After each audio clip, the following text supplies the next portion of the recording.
All right, so welcome to Theology Corner, the first episode, and just what I kind of wanted to stream about something that is really fulfilling in my life, which is my faith. I am a Christian, and so I want to talk to. I'm sure there's people interested out there who want to hear about faith and talk about their faith. So I encourage that if you are in the chat, go ahead and just throw questions in. I won't be reading while recording, but I will be sure to. If you have any discussion things that you want to talk about, things you want to share, feel free to put them in chat, and I'll address them after the stream. And so today, the first episode, we're going to be focusing on starting with this book, The Discipline of Grace by Jerry Bridges. This is a book I started reading. I just read the first chapter today. I'm just going to give you a overview of it, of chapter by chapter, and also my impressions of each chapter. And kind of the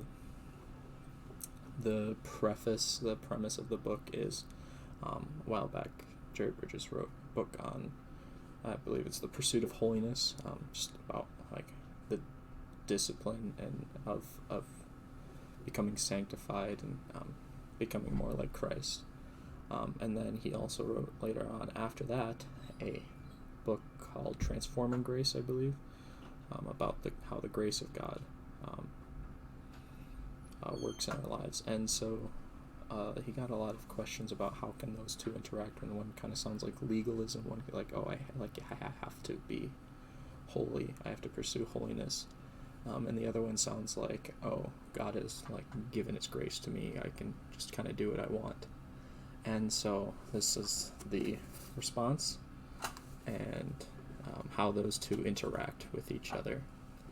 And first chapter, just open up my notes real quick. First chapter, it's kind of all focused about performance and just how that isn't how a Christian should be living. Performance is not something that is ever stated in the gospel. It's certainly something focused on in the law, but as like the gospel kind of has done, it's released us from the law, and we now live in a different way where we're not under the haves, the have-tos.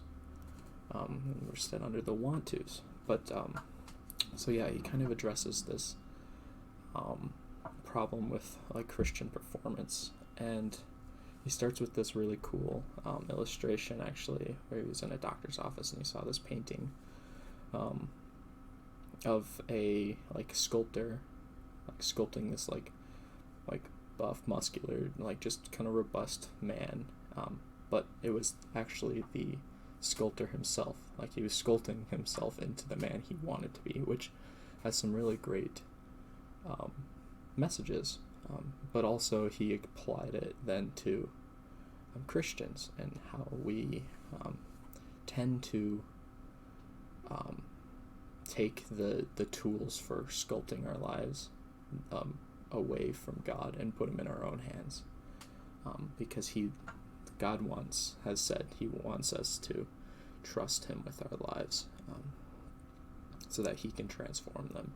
But instead we kind of view it as our own duty to do that. So just kind of like to start out, like that's the cool thing where he starts out with talking about performance. But really where he gets into it, this first section, he kind of has this like dualistic two-part scenario, and he actually uses this like two-halved dualistic throughout the first chapter. And the first one is this scenario between a good day and a bad day. And so it's pretty common it'd be pretty common to hear as a Christian, oh, I had a really good day today, or oh, I had a really bad day. And just kind of how both are really not good for Christians. And so it just, because, on one hand, giving the scenario that he gives, okay, so you have one day where you get up right on time, you have a devotional, you get everything done that you planned to get done, and then at the end of the day, you get the chance to witness to someone who doesn't know Christ, and you might come away with that day feeling, okay, I feel really accomplished, I feel like I've done a lot, and that was I felt really empowered to share Christ at the end of the day. But the next day, you wake up late, you don't have time for a devotional, you're just in a bad mood the entire day as a result, and just you're exhausted when you get home. But at the end of the day, you also get the chance to share and witness about Christ. Do you feel different about sharing on the good day versus the bad day? And he said it's pretty most people would probably say yes. I would say yes. Even he said, even Jerry Bridges said sometimes he says yes, and just kind of then goes to show that both of those we shouldn't feel that way, because what the bad day kind of assumes is that I haven't performed well enough today, and so I don't deserve, or I forfeit I have forfeited the blessings of God, God's favor. And on the other hand, though, with the good day, why it's also bad is it says, because of my stellar performance, I deserve God's favor. I accept God's favor because of how I did. And both of those have to do with performance. And so he kind of gives what to do about both of them. For the bad day, the issue is we feel guilty, we feel unworthy, and so the only way to break out of that is by clearing our consciences with the blood of Christ, by returning to the forgiveness that the gospel offers. That's the only way to get over the fact that I had a bad day, is that even though I had a bad day, knowing that Christ still accepts me, and he still loves me and forgives me. And then the way he gives to overcome and kind of reconcile the good day mentality is just to kind of recognize that the law and works and performance, they can only condemn, and they can't save on their own. It's only Christ that can save, because even if you have a good day, by God's standard, it's not perfect. And recognize that we are still sinful, and because we fall short, because we break in one area, we've broken everything. So yeah, that's what he kind of uses, and all of this, the point of all this is to always be dependent on God's grace.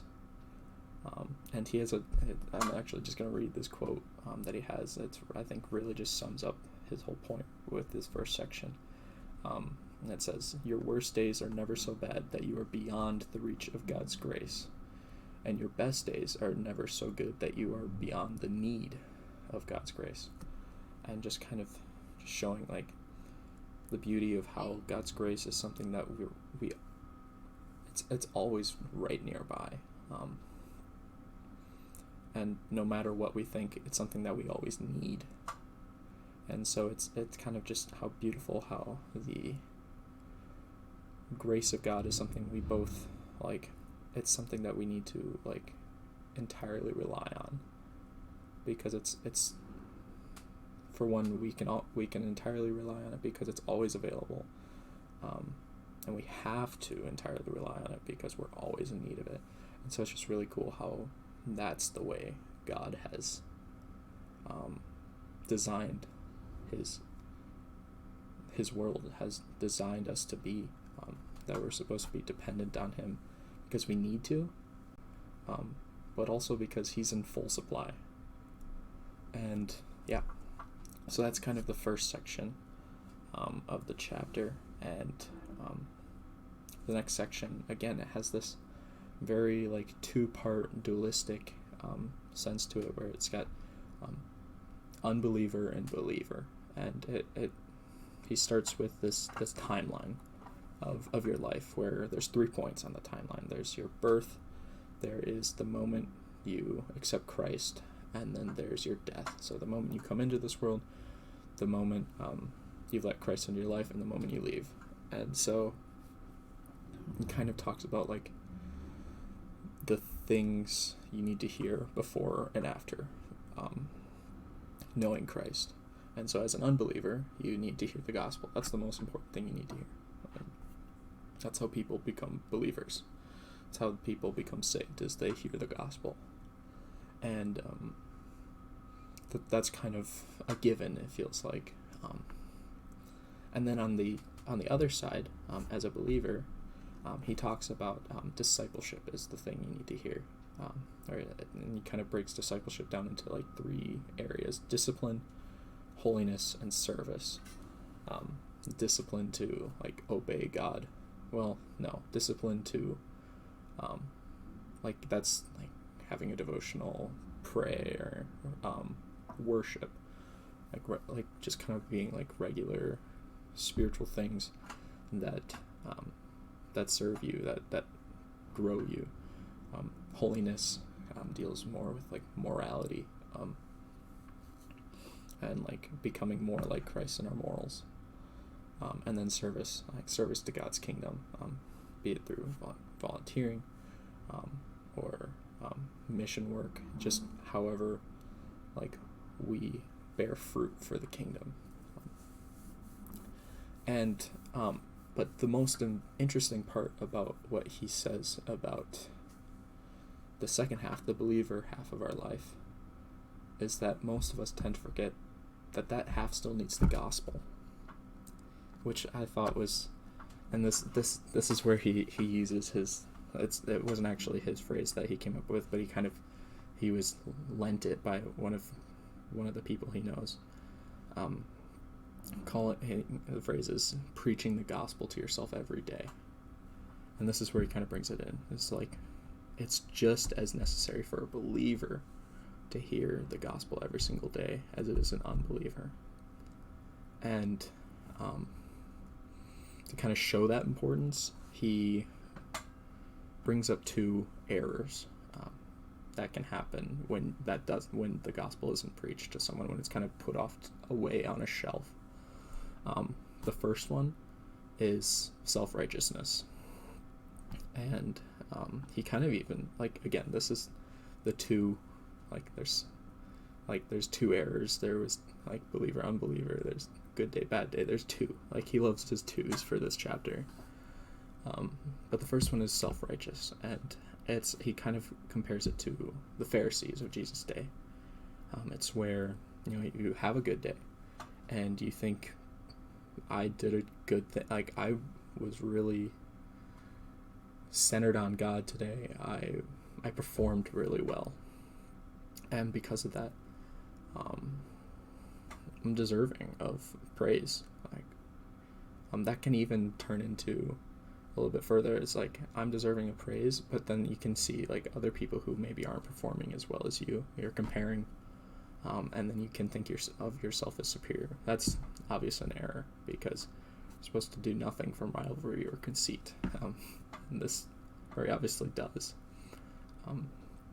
But on the other hand, the complete opposite is still performance-based and still comparison-based, actually. But it's, instead of doing well, it's where we know what we're supposed to do, and we struggle and we just can't measure up. And oftentimes that can, with that kind of expectation, especially if we can see that other people aren't struggling as much as we are, or in the same ways, that can lead to feelings of guilt, of shame, and just kind of lies about ourselves, telling ourselves that we're failures and not worthy. And so both of these are errors, because one builds us up and makes us proud, like overly proud, and the other one tears us down completely, where we have a low self-esteem. And Jerry Bridges kind of brings up that the gospel counters both of these things. And this is the cool part about the gospel, is that, for the self-righteous, it humbles us and reminds us that we are still sinners, and we are still in need of forgiveness, that we're not perfect. No matter how well we do, we still can't stand on our own 2 feet. We're still not deserving of God's love. It's completely undeserved. And then for the shameful, those who think of themselves as failures, it builds them up by reminding them that Christ has already been sacrificed for their sins, that the things that they think are unacceptable for them to be doing, or the things that they think make them unlovable, where the gospel says, no, that's not true. Christ died for all sins, including that one that you struggle with. And so it's this really cool, again, dualistic mentality of where the gospel both breaks us down and builds us up. It puts us right where we're supposed to be. Humbles the proud, but gives grace to the poor. And so it's just, I don't know, it's really cool.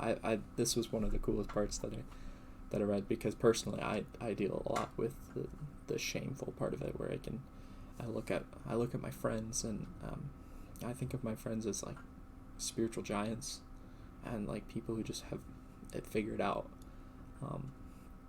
And then I look at my own life and see, like, why can't I be like them? Why do I fail? I'm just a failure. I'm doing everything wrong. And so I can tell you from experience that how important it is to preach the gospel to yourself every single day. Because otherwise you do become one of those things. And sometimes those things can swap day to day. Like, because we're basing on performance, sometimes we do perform well. And like sometimes I think of myself as self-righteous. Like, oh, that was a great day. I'm just really on top of it, God, and then I hear that one of my friends is not, and I'm like, oh man, I really just killed it while they just failed. That's wrong.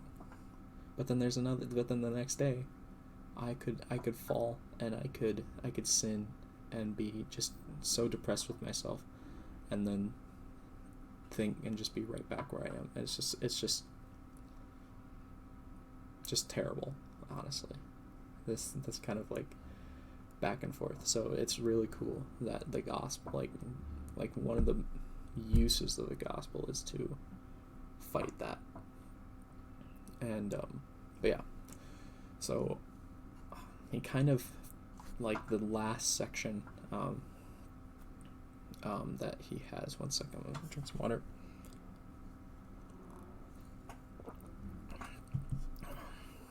But the last section that he has kind of talks about motivation behind, like, being holy and doing the like from the timeline part, like the discipleship part, like the disciplines, the holiness and the service. Like, what's our motivation behind that? And again, he gives two kind of real modes of motivation.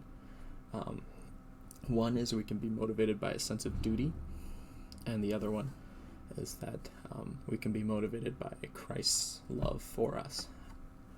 I'm sure you can guess which is the good one and which one is the bad one. This is actually one of the few times where he has like a good one and a bad one. like don't do this, do this. It's still like the two, but like in the past, like the other one's up, or in the previous, like at the beginning of the chapter, were like both errors. They were both errors. This one is, there's an error and there's a correct way. And the correct way, he straight out says, is to be motivated by Christ's love for us. And he kind of goes into why. He also uses some great scripture here. He uses, I believe it's 2 Corinthians 4:15, which says, sorry, 1 second, I didn't have it open. It says, for Christ's love compels us. And just kind of like Paul, how he's like it's in context of Paul saying like we should no longer live for ourselves but live for Christ. And it's like, okay, what motivates us to do that? Is it because we have to, or is it because Christ's love compels us? And he says the answer is because Christ's love compels us. And the reason why it's that and not duty is because mainly duty turns into guilt. Duty actually, like a sense of duty and responsibility, might actually work for quite a while, depending on the person, depending on their willpower, and but it doesn't last, because we are human and because we are sinners. We eventually fail, no matter what, and so because we fail, and we feel like we have this sense of responsibility and we still fail at it, that turns into guilt and that turns into shame. It's like, why? Like that's Paul in Romans 7, where he says, I do the things I do not want to do, and so and wretched man that I am. Like I love that in Paul. Like Paul, I love how that, like he doesn't even like, wretched man that I am, who will deliver me from this body of sin. And then thanks be to God. It's crazy. I love Paul. Who doesn't though? But sorry, it was a little bit off track. But like motivated by duty and responsibility, motivated by, I ought to do this or I have to do this. It only goes so far. It's not sustainable for our whole life. But the one that is being motivated by Christ's love for us, where it's Christ. Because Christ loves me, I have a desire to obey him. I have a desire to know him more. Because it's when we actually have the desire and we don't just have to,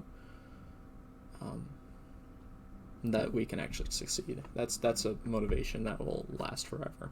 That will last our entire lives. And he even says it stimulates us to be obedient disciples of Christ. Sorry, itchy nose. But like, so like again, he even more so he gives like other reasons why we should be motivated by Christ's love, because it's great that it motivates us to obey him and to be obedient disciples. But there's also just gifts that it gives. He kind of says it gives hope, courage, and joy. He makes a mention at this. And it gives us hope, like because of the forgiveness of our sins. We have hope that we will receive God's favor. And that's just like, it's a scriptural truth. Like we have been forgiven. We have been made righteous. So now it is the righteous who God blesses. We have hope that God will bless us because we are made righteous, because our sins are forgiven through the love of Christ.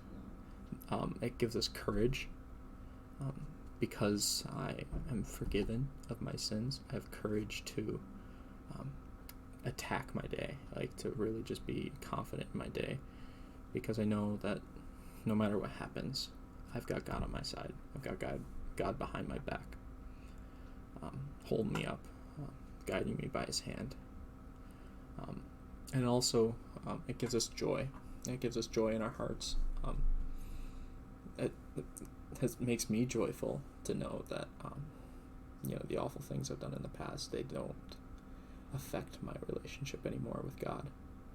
He doesn't turn me away because of them, but instead says, come here, let me give you a hug, let me love you. So that produces genuine joy in my heart. And in my personal experience, but that's something that anyone can experience. Whenever they turn to Christ's love and they turn to his forgiveness, they can experience all three of these things: hope, courage, and joy. So kind of the last thing that he has is a quote from a letter by I'm probably gonna butcher his last name, Mutua Mahiani. And I'm sorry Mutua if you're watching, but he is the international president, or the president of the International Ministry of the Navigators, and he wrote a letter essentially reinforcing Jerry Bridges' idea that it was not like related, he didn't write it to Bridges, but reinforcing this idea that our best moment is when we're standing in grace, we're standing in the forgiveness of God, not when we're performing well. And so he kind of used that letter just to reinforce from an outside source that yes, what he's saying is true. People have experienced with this. This is what Paul is talking about. This is what Mutua is talking about. And both these essentially spiritual giants, we should trust them. And so, with that's kind of the overview of the first chapter. Really liked it. I'm excited to read chapter 2 tomorrow and talk to you guys about it. And so, that's kind of our plan today. Plan of attack is, so tomorrow I'll be streaming again. Chapter 2, same thing. Going over it, giving my impression of it, throwing in my own opinions a little bit too. Can't help it. I will be. This was recorded. I will be posting it on YouTube. So if you're watching this and you think there'd be a friend that would really love to hear this, please share it with them.